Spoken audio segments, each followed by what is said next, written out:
నమస్కారం. Please do subscribe AP Pawan. మనం చూస్తున్నాం 8 మాసాలు అయింది. ఒకసారి మీరు వెనక్కి వెళ్ళి చూడండి. మనం ఒకసారి అధికారంలోకి వచ్చాం. రాజశేఖర రెడ్డి గారి పరిపాలన కూడా చూశాం. ఏ ప్రభుత్వము కూడా 8 మాసాలలో ఇంత ప్రజా వ్యతిరేకత మూట కట్టుకున్న ప్రభుత్వమే లేదు. ఇంతకు ముందు చంద్రబాబు ప్రభుత్వం కూడా. చంద్రబాబు చీలిపోయిన రాష్ట్రంలో ఒకసారి గెలిచాడు, ఉమ్మడి రాష్ట్రంలో 2 సార్లు గెలిచాడు, చాలా సార్లు ఓటమి పాలయ్యాడు. ఆయన పరిపాలనలో కూడా 8 మాసాలకే ఇంత వ్యతిరేకతని మూటగట్టుకున్నటువంటి సందర్భమే లేదు. 11 సీట్లు వచ్చినప్పుడు అందరూ అన్నారు, మళ్ళా వస్తావా, మనం మళ్ళా అధికారంలోకి వస్తాం, ఏంది గాలి ఇంత గాలి అని అనుకున్న వాళ్ళు ఎవరు అంటారు, మనం వచ్చేస్తాం. చంద్రబాబు పని అయిపోయింది. సూపర్ 6 ఎగ్గొట్టేశాడు, ఏ పని చేయటం లేదు.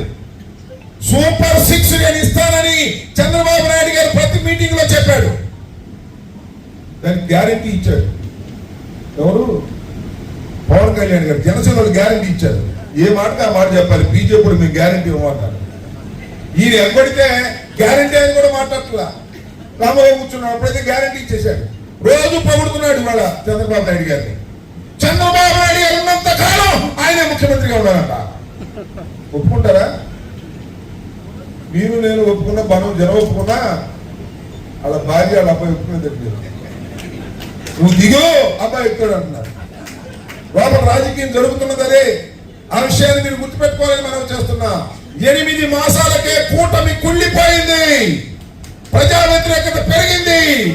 ధైర్యంగా ఉద్యమాల బాటలో ముందుకు వెళ్లి ప్రజా వ్యతిరేకతను సమీకరించి ఈ తెలుగుదేశం పార్టీని, కూటమిని రాబోయే ఎన్నికల్లో చిత్తుగా ఓడించవలసినటువంటి బాధ్యత మనందరి మీద ఉందని మనం చేస్తాం అనేటువంటి ఆశతో రాష్ట్రంలో ఉన్నటువంటి ప్రజానీకులు అందరూ కోకొల్లలుగా ఓట్లు వేశారు, గెలిపించారు. అధికారంలోకి వచ్చిన తర్వాత అబ్బాయి అన్ని మర్చిపోయారు. మీకు గుర్తుందో లేదో, చంద్రబాబు నాయుడు గారు 2014లో ఒక హామీ ఇచ్చాడు. రైతులందరికీ కూడా రుణమాఫీ చేస్తాను అన్నాడు.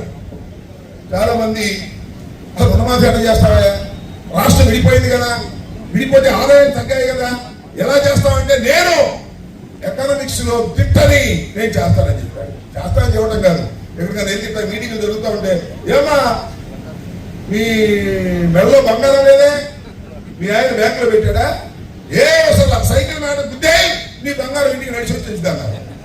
కొంతమంది నాకు బాగా తెలుసు, భర్తలు తెలియకుండా సైకిల్ చేశారు, బంగారం ఉంటాయి. బంగారం వచ్చింది ఎక్కడికి, యానం పట్టుకు వచ్చింది. మొత్తం బంగారం అంతా యానం వేశారు. విలేకరుల వల్ల మేము చదువుకునేటప్పుడు, మేము చిన్నప్పుడు మా తల్లిదండ్రులు 2 లేక 3 అనేవాడు. మన చివరికి వచ్చింది ఏంటి, 2 చాలన్నారు. ఇప్పుడు అన్నాడు ఇచ్చొచ్చాడు కనమంటున్నాడు. ఆయన మాత్రం ఒకనే కట్టాడు, వాళ్ళ అబ్బాయి మాత్రం ఒకనే కట్టాడు. ఈయన మాత్రం దేశంలో ఉండేవాళ్ళందరినీ కనండి కనండి కనండి అంటాడు. ఏందండి కనేది? అసలు ఒక కాన్పుకి ₹1,00,000 అవుతుంది హాస్పిటల్కి వెళ్తే. పిల్లల చదువులకి డబ్బులు, పిల్లల బట్టలకి డబ్బులు, వీటన్నిటికీ సమాధానం లేదు. కనండి కనండి కనండి అనేటువంటి ఒక పద్ధతుల్లో చంద్రబాబు నాయుడు గారు ఇవాళ ఒక ప్రచారం చేస్తాడు. మంచిదే, ఆర్థిక స్తోమత పెరగాలి కదా. ఆర్థిక స్తోమత పెరిగితే కదా ఎవరైనా పిల్లల్ని పోషించగలిగేది. ప్రతి పేదవాడు 3 4 కంటే ఏమైపోతారు, ఇది ఆలోచించడం. వాళ్ళ గురించి మాత్రం ఆలోచించడం. ఫీజు రియంబర్స్మెంట్ ఇవ్వడం, బడులు బాగు చేయడం, తల్లికి వందనం ఇవ్వడం, రైతు భరోసా ఇవ్వడం, ఇస్తారట. ఇప్పుడు అమరావతిలో 26,000 కోట్ల రూపాయలు అప్పు తీసుకొచ్చి పెడుతున్నాడు. పోలవరానికి 12,500 కోట్ల రూపాయలు కేంద్ర ప్రభుత్వం ఇచ్చింది, అవి ఖర్చు పెడుతున్నాడు. పోలవరం పూర్తవ్వాలంట, కాలువలు పారాలంట, పంటలు బాగా పండాలంట, ఆదాయం బాగా పెరగాలంట. అప్పుడు బాగా సంపద సృష్టించబడుతుందట. అలాగే ఏడీబీ బ్యాంకు నుంచి 15,000 కోట్ల రూపాయలు, ఒట్టా నుంచి 11,000 కోట్ల రూపాయలు, వరల్డ్ బ్యాంకు నుంచి మొత్తం 26,000 కోట్ల రూపాయలు తీసుకొచ్చి అమరావతిలో బ్రహ్మాండమైన అభివృద్ధి చేసి అమరావతిని వైజాగ్ కన్నా, హైదరాబాద్ కన్నా, బెంగళూరు కన్నా పెద్ద టౌన్ గా చిత్రీకరించి పనిచేసి ఆదాయం వచ్చిన తర్వాత అప్పుడు ఆదాయంతో ఇస్తాండి అని. అప్పుడు దాకా ఉంటామా, సస్తామా నాకు అర్థం కాదు. ఇది చంద్రబాబు నాయుడు గారు చెప్పేటటువంటి లాజిక్, చంద్రబాబు నాయుడు గారు చెప్పేటటువంటి ఆర్గ్యుమెంట్ ఎంతవరకు సమంజసమో ఆలోచన చేయమని ఈ సందర్భంగా నేను మనం చేస్తాను. Please subscribe our channel AP Power News.